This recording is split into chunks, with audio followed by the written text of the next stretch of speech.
Welcome to episode 90 of OTD, your daily dose of soccer history by 17 Laws Guy. It's January 29, 2019. We're in Abu Dhabi, in Mohammed bin Zayed Stadium. A semi-final, a full house, and a rivalry that suddenly isn't sporting anymore. The banners around the Asian Cup say, bringing Asia together. But tonight, the game is doing the opposite.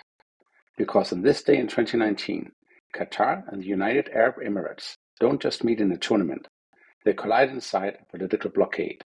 And for 90 minutes, plus stoppage time, football becomes a proxy. But how did we get here? To understand the Blockade Derby, you have to put Qatar and the UAE side by side, as football nations and as neighbors.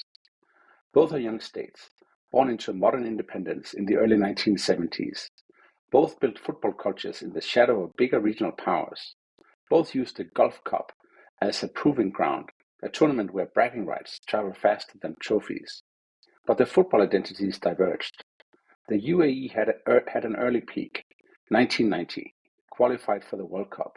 A single appearance, but a national milestone that still sits in the country's football DNA. Qatar's story, for decades, is the opposite. Investment without breakthrough. Build the league, build the facilities, host tournaments, create academies, create pathways, and eventually create a generation. By the late 2010s, the spine of Qatar's team is no longer a collection of hopefuls. It's a cohort. Players who came through the same systems, trained under the same ideas, and learned to play together like a club side in national colors. Now add the accelerant, politics. In June 2017, a regional crisis detonates.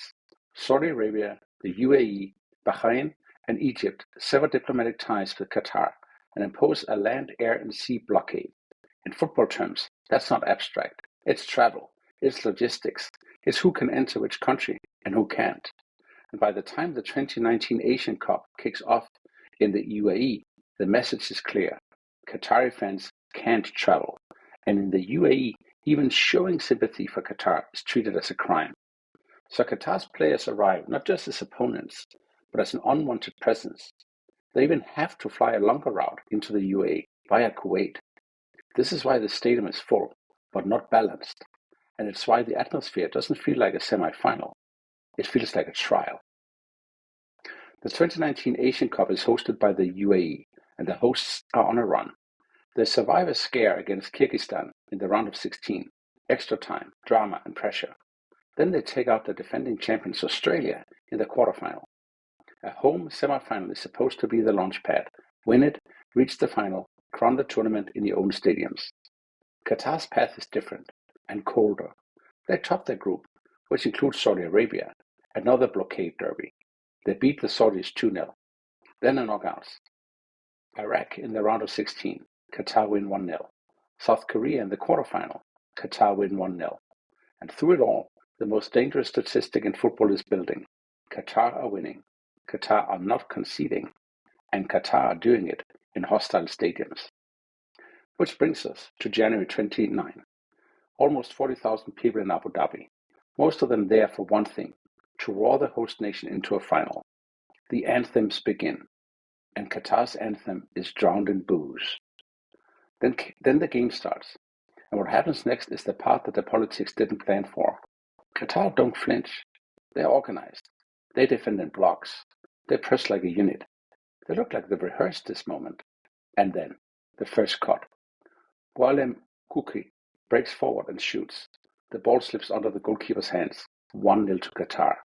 The stadium doesn't rage. It freezes. Because this isn't just a goal. It's the beginning of an alternative ending. Then Qatar strike again.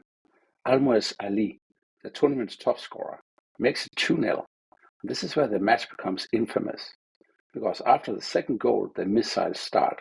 Shoes, bottles, whatever can be thrown is thrown. In Arab culture, throwing a shoe isn't just anger. It's a deliberate insult. And now, the pitch has to be cleared again and again, while Qatar celebrate inside a storm of projectiles. But Qatar still don't break. They keep playing. And late in the game, they add a third, Hassan Al-Haidos. Now it's 3-0, and the emotional logic of the night collapses. The UAE are not just losing, they're being dismantled. Then the red card. Ismail Ahmed is sent off, and in the dying moments, Qatar add a fourth, 4-0. A semi-final becomes a rout, and a host nation becomes a spectator to its own humiliation. For Qatar, it's history, their first Asian Cup final. For the UAE, it's a night that can't be explained by tactics alone, because everything around the match was designed to tilt the psychological field. Even the crowd had been engineered. Unsold tickets bought up and distributed, students encouraged to attend, the workday adjusted, a stadium packed to intimidate, and yet the intimidation bounces off, because Qatar were built for control, not chaos. And after the final whistle, the aftermath rolls in on multiple tracks. Football authorities promise investigations. Disciplinary consequences follow. The UAE Federation, furious, tries another route, paperwork. They file an eligibility protest against Qatari players and attempt to pull the match back from the pitch into the courtroom. It doesn't stick. Meanwhile, Qatar's fans, locked out of the stadium, erupt at home. Doha floods into the streets, car horns, flags, celebration, because for them, this didn't just feel like a semi-final, it felt like defiance. And then comes the final, Qatar versus Japan, 4-time champions, a heavyweight, a pedigree team that doesn't lose finals. But yet, Qatar win 3-1. Almoez Ali scores again, an overhead kick, setting a tournament goals record.